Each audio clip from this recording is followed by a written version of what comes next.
Bab 37. Jogja. Ara menaikkan sudut bibirnya kala keluar dari dalam gerbong kereta eksekutif di stasiun Tugu, Yogyakarta. Setelah menempuh perjalanan kurang lebih 7-8 jam dari Jakarta ke Jogja, membuat tubuh Ara terasa remuk dan pinggangnya terasa pegal. Pasalnya baru kali ini dia pulang ke Jogja menggunakan kereta api. Biasanya Ara selalu naik pesawat. Berhubung karena ini permintaan dari Siva yang merengek ingin naik kereta, akhirnya mau tidak mau Ara mengiyakan permintaan adik sepupunya yang ikut liburan ke tempat simbahnya di Jogja. Ara tersenyum sambil menarik kopernya. Akhirnya dia bisa menghirup udara kota Jogja yang sudah setahun ini tidak dia rasakan.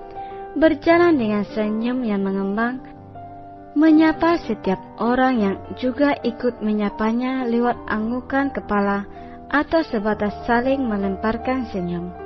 Itulah Jogja, orangnya ramah dan hangat. Kota tempat kelahirannya itu juga banyak sekali menyimpan kenangan indah, meskipun ada juga kesempatan yang tidak mengenakan di hatinya.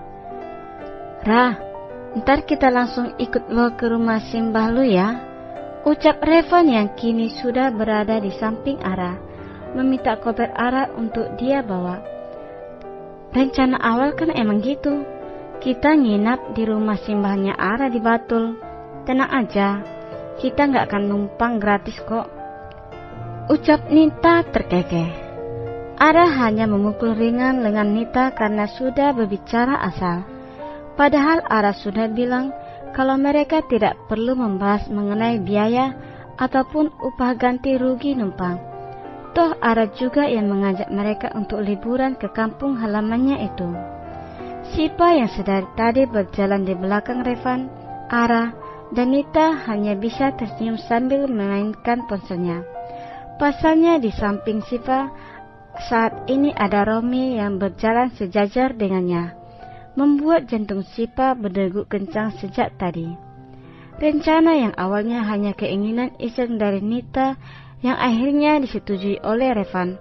Bukan, sebenarnya memang Revan juga menginginkannya. Akhirnya semua itu terkabul karena Ara juga menyetujuinya.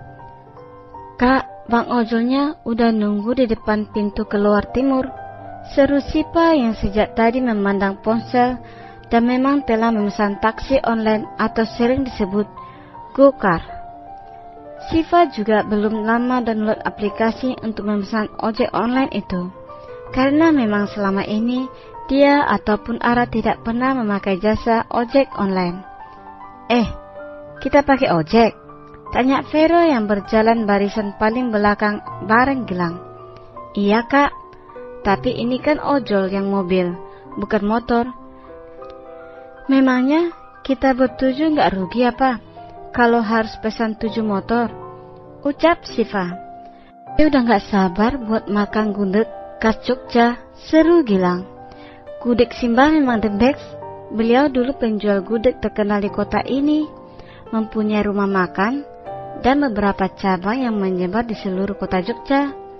Tetapi setelah beliau sepuh, akhirnya yang meneruskan adalah Bude dan Pak De. Tapi kalau tahu kita akan datang, pasti Sembah sudah masakin gudeg spesial untuk kita, ucap Ara yang mendapatkan teriakan terima kasih dari para sahabatnya. Akhirnya mereka bertujuh berangkat ke Bantul menggunakan taksi online. Hari sudah mulai larut. Mereka sampai di kota Jogja pukul 5 sore dan sudah merasakan sangat kelelahan. Bu Ana atau bisa disapa Mbah Na terlihat sangat antusias dengan kedatangan cucu-cucunya yang paling rangil, paling kecil, yaitu Sipa dan Ara. Setelah menyambut para teman-teman Ara dengan makan malam yang membuat semuanya puas, karena Mbah Na memasak bakmi Jawa, makanan yang banyak dijual di kota Jogja. Mbak Na tinggal bersama Pak De Ali dan Bu De Nur di Yogyakarta. Pak De Ali adalah putra dari kakaknya Mbah Na yang sudah lama meninggal. Bu Ana dan Pak Hendra adalah orang tua Fitria dan juga mamaknya Ara. Dulu Bu Ana atau Mbah Na lama menetap di Jakarta ikut suaminya, karena Pak Hendra memang asli orang Jakarta. Suami Mbah Ana dulu adalah kepala rumah sakit di salah satu rumah sakit terbesar di Jakarta. Tetapi setelah Pak Hendra pensiun, akhirnya mereka kembali ke Jogja dan membuka usaha kuliner yang sampai sekarang masih berjalan. Malam ini Reva dan kawan-kawan tidur di rumah sebelah, rumah milik Mbah Na yang satunya. Sedangkan Ara, Siva, dan menyetel tidur di rumah utama karena biar bagaimanapun mereka harus tidur terpisah rumah antara laki-laki dan perempuan.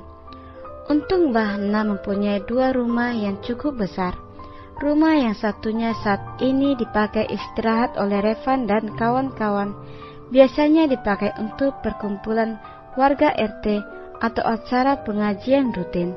Akhirnya malam ini mereka terlelap setelah perut mereka juga sudah terisi penuh. Reva menatap gadis cantik di depannya ini dengan tatapan yang tidak bisa dijabarkan.